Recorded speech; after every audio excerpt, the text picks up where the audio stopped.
A long time ago, Africa was rich, strong, and full of life. The people were proud. The kingdoms were mighty. But then, strangers came from across the ocean, with smiles on their faces and secrets in their hearts. They said they came to help. But they came to take. And that is how everything began to change. Before the British people came to Africa, African people already had their own homes, land, and ways of living. They were not poor or lost. They had their own kings and queens. They had strong kingdoms and happy villages. People worked hard, and they helped each other. In the west of Africa, there were big kingdoms like Benin, Oyo, Ashanti, and Songhai. These kingdoms had great leaders. They built big walls and palaces. They had soldiers to protect their land. They had gold, salt, and other things that made them rich. People traded with each other and even with people from far away. In the east of Africa, people lived in places like Ethiopia and Uganda. They farmed, raised animals, and made tools. They built houses with their hands. They had music, stories, and strong family love. In the south, people lived in great villages and towns. They knew how to make clothes, build homes, and take care of the land. There was a big kingdom called Great Zimbabwe. It had tall stone walls that were made without any glue, just stones sitting on stones. That place was full of life and trading. In the north of Africa, people lived in places like Egypt and Mali. They had books, schools, and even doctors. The city of Timbuktu had one of the best libraries in the world. People came from many lands just to learn there. African people were not waiting for someone to come and help them. They had their own rules, their own gods, and their own ways of doing things. They had their own medicine, their own food, and their own languages. Some places were ruled by kings, some by chiefs, and others by elders. Everyone had a role to play. They also knew how to trade. They didn't use money like we do today. Sometimes they used salt, gold, cloth, or even cows to exchange for what they needed. They were smart and proud of their land. Before the British came, Africa was full of color, life, and wisdom. It was a strong place with brave people and deep history. The people were not perfect, but they had built a good life, with their own hands and hearts. Then, one day, strangers came from across the big ocean. These strangers were British explorers. They came with big ships. Some said they only wanted to learn about the land. They looked at the rivers, mountains, animals, and people. They drew maps and wrote in books about what they saw. Not long after, British missionaries also came. They brought new books and a new religion. They said they came to teach people about their God and to help them read and write. Some African people welcomed them. Others were not sure. The missionaries built schools and churches. They told the people that their own gods were wrong and that their way was better. At first, it looked like the British were just visiting. But slowly, they started to want more. They wanted the land, the people, and the riches of Africa. That was how it all began. After the British and other strangers came to Africa, they saw many good things. They saw gold, diamonds, rich land, animals, and people who worked hard. They wanted these things for themselves. But the British were not the only ones. Other countries in Europe, like France, Germany, Portugal, Belgium, and Italy, also wanted a piece of Africa. They all started rushing to take over parts of the land. This rush was called the scramble for Africa. The European countries began to fight and argue with each other. Each one wanted the best land. They didn't ask the African people. They didn't care who lived there. They just wanted more land and power. To stop fighting among themselves, the European leaders held a big meeting. It was called the Berlin Conference, and it happened in the year 1884 in a place called Germany. But guess what? No African person was invited. The leaders sat around a table and used a map to share Africa like a cake.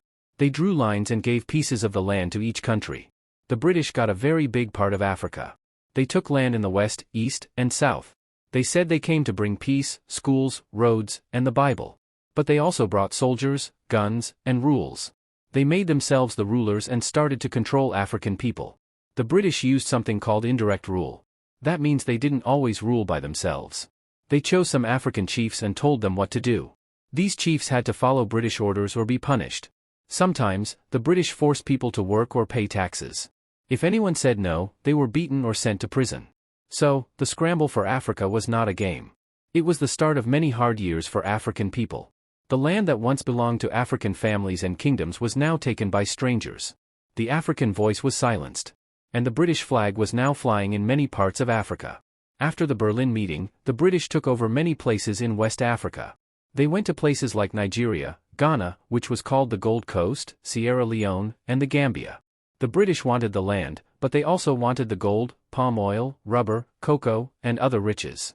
They wanted the people to work for them and give them these things. So, they made new laws and rules that helped only the British. In Nigeria, the British used indirect rule. They picked some local chiefs and told them to collect taxes and follow British orders. If the chief said no, they were removed or punished. The people had to pay money, even if they were poor. The British built roads, schools, and railways, but these were mostly used to carry goods out of Africa, not to help the people. In Ghana, the British took control of gold and cocoa farms. They made Africans work hard but paid them very little. If people complained, they were arrested. Some people tried to fight back, like the Ashanti people, but the British sent soldiers and destroyed their kingdom. In Sierra Leone, the British sent freed slaves from other places to live there. They made it a British colony. But even though some of the people were free, they still had to follow British laws and had no power to lead their own land. In the Gambia, British ruled the land along the river. They used it for trade and took control of the people's lives. They collected taxes and told everyone what to do. Many African people in West Africa didn't like the way the British ruled. Some people protested. Some people fought. But the British had guns and soldiers, so they stayed in power for a long time. The British said they came to bring light, but they also brought pain. African people lost their freedom, land, and voices. They were no longer in charge of their homes. But even during these hard times, the African spirit stayed strong. People still sang songs, told stories, and taught their children. They did not forget who they were. After taking land in West Africa, the British also moved into East Africa. They took over countries like Kenya, Uganda, Sudan, and Zanzibar. Just like in the West, they wanted land, workers, and riches. In Kenya, the land was green and good for farming. The British saw this and said, "We want it." They took the best land and gave it to their own people. These British people came from far away and were called settlers. They built big farms and made Africans work on them. But the African people were paid very little or nothing at all. Many Kenyan families lost their homes. They were not allowed to grow food where they used to. They had to pay taxes or be punished. This made people angry and sad. Later, the Mau Mau group tried to fight for freedom, but the British arrested many of them. In Uganda, the British used indirect rule again. They chose some chiefs and told them what to do. They built railways and roads to carry goods like coffee and cotton. These goods were taken out of Africa and sold in Europe. In Sudan, the British ruled with the help of Egypt. They controlled both the north and the south. But the people in the south were treated unfairly. There were many problems and fights because the British did not understand or respect the people's ways. In Zanzibar, which is a small island, the British took over trade. They made rules about what people could buy and sell. They also ended the slave trade there, but they still kept power for themselves. The British said they were bringing civilization, but they were also taking. They took land, gold, and the freedom of the people. African children had to go to schools that taught them British ways. African names, languages, and beliefs were called wrong. Even though life became hard, the people in East Africa did not give up. They remembered their songs, dances, and stories. They dreamed of a day when they would be free again. In the south of Africa, the British also took land. They went to places like South Africa, Zimbabwe, which was called Southern Rhodesia, and Zambia, which was called Northern Rhodesia. These places were rich with gold, diamonds, and good farmland. In South Africa, the British fought with another group of white settlers called the Boers. The Boers came from the Netherlands. They didn't want the British to rule them. This led to two big fights called the Boer Wars. In the end, the British won and took control of South Africa. But the African people were the ones who suffered the most. The British made many unfair laws. They said white people were better than black people. Black people were not allowed to vote, own land in some places, or go to the same schools. They were treated very badly. In Zimbabwe, the British came with a man called Cecil Rhodes. He wanted land and gold. He used a company called the British South Africa Company to take control. African people were pushed off their land. The British gave the land to settlers from Europe. The people had to work on farms and mines, but they were not paid well. In Zambia, the British wanted the copper in the ground. They dug big holes called mines to take the copper out. African men were made to work in these mines. The work was hard and dangerous. The British made money, but the workers stayed poor. The British also made people pay taxes, even if they had no money. If someone could not pay, they were punished or forced to work. They said they were bringing progress, but most African people lived in pain and poverty.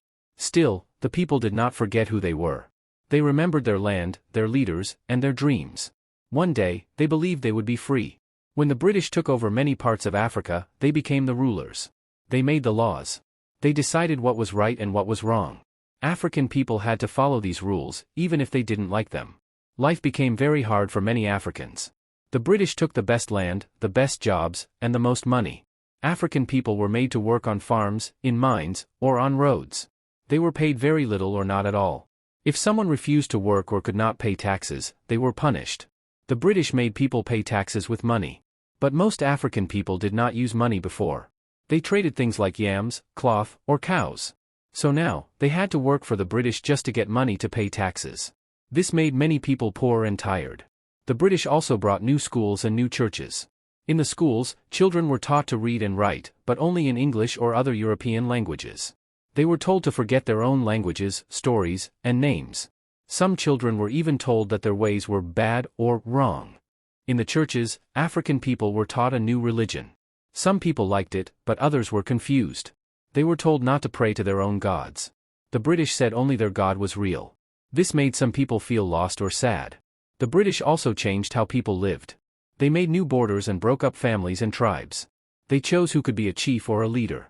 Sometimes they picked people who would say yes to them and not help their own people. Even though the British said they were helping, they did not treat African people as equals. They gave more to white people and less to black people. The African people were not allowed to make big decisions about their own lives. But African people did not forget their roots. They still told their stories. They still sang their songs. They still remembered the names of their heroes and the lands of their fathers. Even though life was hard, the people kept dreaming of freedom. Even though the British were in charge, many African people were not happy. They wanted their freedom back. They wanted to rule their own land again. So, they started to resist. To resist means to say no, and to fight back, even in small ways. At first, some people tried to talk to the British and ask for better treatment. But the British did not always listen. Then, people began to protest. They held meetings. They wrote letters. They sang songs. Some people refused to work. Others said, "We want our country back." In some places, people used weapons and fought the British. In other places, they used only words, marches, and peaceful actions.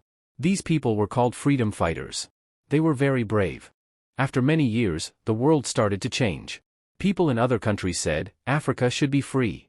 And the African people kept fighting with their voices, their hearts, and their hope. They wanted their land, their names, their songs, and their future back. This strong feeling was called nationalism. Nationalism means loving your country and wanting it to be free. Young men and women became leaders. They wore their African clothes with pride. They spoke their African languages. They said, "We are not British. We are African." Bit by bit, the British started to leave. One by one, African countries became independent. That means they could rule themselves again. They could choose their own leaders and make their own laws. Countries like Ghana, Nigeria, Kenya, and Zimbabwe all got their independence. People danced in the streets. They raised their own flags. They sang their own songs. It was a happy time. But freedom was not easy. The British had taken so much for so long. Many countries had problems after independence, like no money, broken roads, or leaders who didn't help the people. But still, freedom was better than being ruled by strangers. Today, many African countries are still growing and healing. But they remember the fight. They remember the pain. And they remember the power of never giving up. Because Africa is strong. Africa is home.